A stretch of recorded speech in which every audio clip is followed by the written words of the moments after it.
Hi everyone, welcome back to my channel. My name is Anil और React JS की इस video के अंदर हम बात करने वाले हैं लाइफ साइकिल मेथड्स के बारे में। जो यहाँ पे आपको इमेज दिख रही है, ये बेसिकली रिएक्ट की लाइफ साइकिल नहीं है, ये एक ह्यूमन की लाइफ साइकिल है। अब मैंने ये इमेज क्यों रखी है, ताकि मैं आपको थोड़ा सा कंपैरिजन करके बता सकूं रिएक्ट की लाइफ साइकिल और ह्यूमन की लाइफ साइकिल के बीच में, और आपको अच्छे से समझा सकूं। राइट, सो स्टार्ट करते हैं। अच्छा, एक चीज़ और, ये वाली वीडियो है बेसिकली थ्योरेटिकली रहेगी, इसमें कोड नहीं रहेगा। लाइफ साइकिल मेथड के ऊपर 7-8 वीडियो आने वाली हैं, हर एक मेथड के ऊपर अलग से वीडियो आएगी with example, with theoretical things और with interview question. So start करते हैं। सबसे पहली चीज़, लाइफ साइकिल मेथड्स होते क्या हैं नॉर्मल लाइफ के अंदर। देखो, एक बेबी होता है, उस बेबी का बर्थ होता है, वहां से लेके जब तक वो मरता नहीं है ना, तब तक उसके लाइफ साइकिल मेथड्स चलते रहते हैं। क्या हुआ, उसका बर्थ हुआ, ये एक मेथड हो गया। उसके बाद में वो कॉलेज में गया, उसने शादी करी, उसके बच्चे हुए, उसने जॉब वॉब शुरू करनी, तो उसके अलग अलग मेथड्स हो गए। बाद में एक्सपायर हो गया, वो एक अलग से मेथड हो गया। ये सारे के सारे मेथड्स होते हैं। रिएक्ट में भी इसी तरीके से मेथड होते हैं। कंस्ट्रक्टर हो गया, get derived from state, should component, update, render, ये देखो इतने सारे, ये सारे के सारे आने वाली वीडियोस में पढ़ेंगे हम। राइट, तो ये सारे के सारे मेथड्स हो गए। जब आएंगे आने वाली वीडियोस में तो एक एक के ऊपर एग्जाम्पल लेके देखेंगे। फेज होते हैं तीन।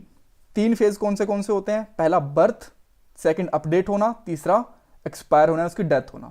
रिएक्ट के अंदर भी तीन ही स्टेज होती हैं बेसिकली। माउंट होना यानी कि बर्थ होना, अपडेट होना यानी कि कुछ खुद में अपडेट करते रहना, कभी स्टेट अपडेट होगी, कुछ प्रॉप्स अपडेट हो गया, जैसे कि ह्यूमन लाइफ साइकिल में शादी हो गई, या फिर उसके बेबी हो गया, या फिर जॉब वगैरह लग गई, इस तरीके से। और अनमाउंट मतलब वो एक्सपायर हो गया।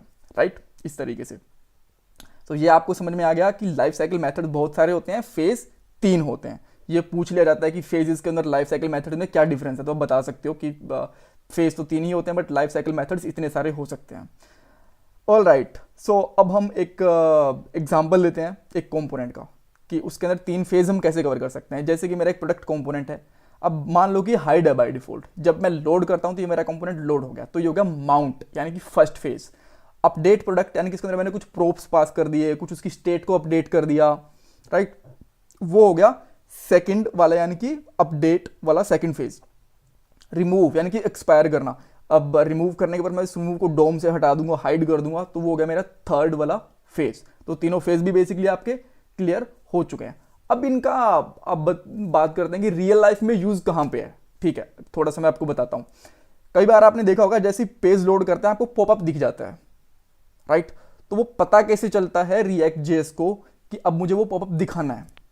वो चेक करता है कि जो मेरा पिछले वाला HTML है वो पूरा का पूरा रेडी हो गया है, अब मुझे पॉपअप दिखाना है, वो पॉपअप दिखा देगा। क्योंकि हम उसके ऊपर कोई बटन पे कहीं पे क्लिक व्लिक नहीं करते, अपने आप लोड कर देता है एकदम। और वो भी तब करता है जब बैकग्राउंड उसका कंप्लीट रेडी हो जाता है तब। राइट, तो ये एक लाइफ साइकिल मेथड के ऊपर कॉल करते हैं हम पॉपअप को। लाइफ साइकिल मेथड को हम कर देते हैं उसका एक, वैसे अगर चाहो तो मैं इसको नाम बता सकता हूं आपको। उसका नाम होता है कंपोनेंट डिड माउंट, कि कंपोनेंट माउंट हो चुका है, अब पॉपअप दिखा दो। एक ये हो गया एक एग्जांपल। राइट, दूसरा एग्जांपल ये हो गया, मान लो कहीं पे आपने क्लिक करा और उस क्लिक के ऊपर आपको कुछ कलर वलर चेंज करना है, कुछ और करना है, वो आप एक बटन के क्लिक के ऊपर भी कर सकते हो। बट जैसे आप वो करोगे तो आपकी स्टेट और प्रोप्स अपडेट होंगे, उनको भी लिसन कर सकते हो कि अच्छा अब मेरी स्टेट अपडेट हो चुकी है, अब मेरा प्रोप्स अपडेट हो गया और मुझे कुछ एक्शन करना है और कुछ चेंज करना है इसके अंदर, तो आप वो कर सकते हो। रिमूव के ऊपर क्या होता है? अब देखो, हमने इतने सारा एक कंपोनेंट के अंदर हमने स्टेट डिफाइन कर लिया, प्रोप्स डिफाइन कर लिया, बहुत सारे काम कर दिए। राइट, और अगर हम उसको रिमूव के ऊपर हटाऊंगा नहीं तो वो इतना सारा कचरा होगा ना, गार्बेज होगा, वो हमारे ब्राउजर के अंदर रहेगा, हमारे एप्लीकेशन को स्लो करेगा। तो जैसे हम उसको रिमूव करेंगे तो हमारे पास एक इवेंट मिल जाएगा जिसको हम कहते हैं कंपोनेंट विल अनमाउंट। और जो जो हम यहाँ पे स्टेट, वेरिएबल, फंक्शंस, कंस्ट्रक्टर वगैरह जो भी खाली करवाना चाहते हैं वो हम सब कुछ करवा सकते हैं। ये तो मैंने आपको मोटे मोटे एग्जाम्पल दिए हैं, और भी आपको बहुत सारे एग्जाम्पल मिलेंगे आने वाली वीडियो में, हर एक चीज के ऊपर एक एग्जाम्पल मिलेगा। ऑल राइट, सो अब आपके पास एक ये क्वेश्चन हो सकता है कि ये में हम यूज कहां करेंगे? ये सारे के सारे लाइफ साइकिल मेथड कंपोनेंट के अंदर यूज होते हैं। फंक्शनल कंपोनेंट में भी हो सकते हैं, क्लास कंपोनेंट में। पहले हम क्लास कंपोनेंट के साथ करेंगे, बाद में फंक्शनल कंपोनेंट के साथ करेंगे। राइट, ऑल राइट, तो लाइफ साइकिल मेथड कब कब चलते हैं? राइट, मैं आपको बताऊं, जब हमारा कंपोनेंट लोड होता है तब चलते हैं, जब हमारे प्रोप्स या फिर स्टेट अपडेट होती है तब चलते हैं, और जब हमारा कंपोनेंट रिमूव हो जाता है यानी कि हाइड हो जाता है तब चलते हैं। राइट, सो ये था लाइफ साइकिल मेथड के बारे में एक थ्योरेटिकल वीडियो। अब हम जंप करेंगे जो नेक्स्ट वाली वीडियो रहेगी कोड के ऊपर। राइट, और सबसे पहले हम स्टेट्स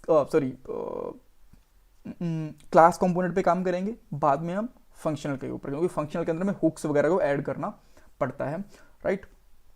और लास्ट वीडियो के अंदर मैंने क्वेश्चन पूछा था कि क्या हम लोग जो हमारे प्रोप्स के साथ में हम फंक्शन पास करते हैं उनको सुपर चाइल्ड कंपोनेंट के अंदर भी लेके जा सकते हैं, जो नेस्टेड अंदर वाले कंपोनेंट होते हैं, बिल्कुल वहां पर भी लेके जा सकते हैं। आप जैसे मर्जी ले जाओ एक फंक्शन के अंदर प्रोप्स, जहां मर्जी ले जाओ, फंक्शन कहीं भी जाएगा एज एन प्रोप्स, कोई प्रॉब्लम नहीं है, राइट। और इस वीडियो का मेरे पास एक क्वेश्चन है, वो ये है कि जैसे ही मैं यहाँ पे कंपोनेंट को रिमूव कर दूंगा और बाद में दोबारा से लोड करूंगा, तो क्या मेरा नया लाइफ साइकिल चलेगा या फिर वही पुराने वाला फिर से चलता रहेगा? तो इसका आपको आंसर करना है, और ये एक इंपॉर्टेंट चीज है, ये इंटरव्यूज के अंदर बहुत बार पूछ लिया जाता है और यूजली मैं पूछता हूँ तो मुझे आंसर गलत मिलता है, right. So now thanks for watching this video. अगर मुझे ज्वाइन करना चाहते हो तो इंस्टा के ऊपर यहाँ पे ज्वाइन कर लो, और चैनल को सब्सक्राइब करना बिल्कुल मत भूलना। And bye bye, take care.